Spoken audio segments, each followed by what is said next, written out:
प्रधानमंत्री नरेंद्र मोदी ने अपने पिथौरागढ़ दौरे के दौरान जो पटकथा लिखी उसमें सीएम धामी का किरदार उन्होंने अपने बेहद करीब रखा। आदि कैलाश से लेकर हर गतिविधि में सीएम धामी साथ रहे। राज्य की सियासत में धामी के बराबर अपने कद को आंकने वाले नेताओं को मोदी जोर का झटका धीरे से दे गए।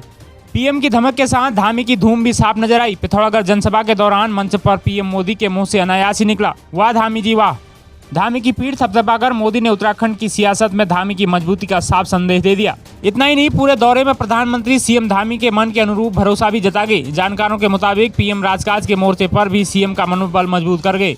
दरअसल प्रधानमंत्री नरेंद्र मोदी के पिथौरागढ़ दौरे की धमक से सीएम धामी गदगद हैं। गढ़वाल में चारधाम यात्रा की तरह कुमाऊं में मानसखंड यात्रा के लिए जो गलियारा तैयार करने का मुख्यमंत्री ने सपना देखा था, पीएम मोदी उसे पंख लगा गए। लिहाजा यही सीएम धामी भी चाहते थे। पिछले करीब 6 महीनों के दौरान जब भी उनकी दिल्ली में पीएम मोदी से मुलाकात हुई, वह उन्हें कुमाऊं आने का न्योता देना नहीं भूले। इसके पीछे उनकी यही मंशा थी कि गढ़वाल की चारधाम यात्रा की तरह तीर्थयात्री कुमाऊं के पवित्र मंदिरों में भी दर्शन करने को आए। माना जाता है कि प्रधानमंत्री ने जिस तरह केदारनाथ को वैश्विक पहचान दी, उसी तरह दुनिया जागेश्वर धाम, आदि कैलाश और ओम पर्वत को देखने के लिए भी उमड़े। जानकारों का मानना है कि पीएम के दौरे से एक नया डेस्टिनेशन तो तैयार हुआ ही है, साथ ही कुमाऊं के यात्रा को एक नया दृष्टिकोण भी मिल गया। पूरे दौरे में प्रधानमंत्री मोदी खुश नजर आए। खुश भी क्यों ना हो, मुख्यमंत्री धामी ने पीएम की जनसभा को सफल बनाने के लिए पूरी ताकत झोंक दी। 20 दिन में ही 10 करोड़ से अधिक धन खर्च कर उन्होंने पिथौरागढ़ के शोर घाटी को दुल्हन की तरह सजा दिया।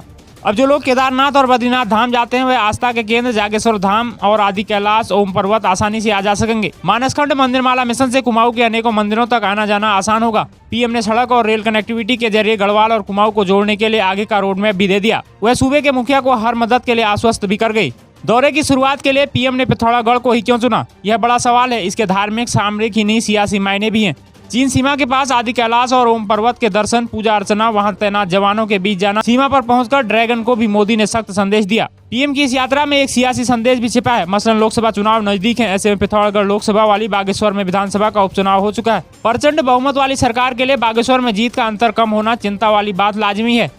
लोकसभा क्षेत्र के सियासी पहाड़ में जो दरारें दिखाई दे रही हैं, उसे पीएम मोदी ने जनसंपर्क और जनसभा कर इसे भरने की कोशिश की है। दोस्तों, प्रधानमंत्री नरेंद्र मोदी के इस दौरे को आप कैसे देखते हैं? क्या इससे कुमाऊं के मानसखंड कॉरिडोर को पंख लगने की उम्मीद है? आप हमें कमेंट्स कर जरूर बताएं।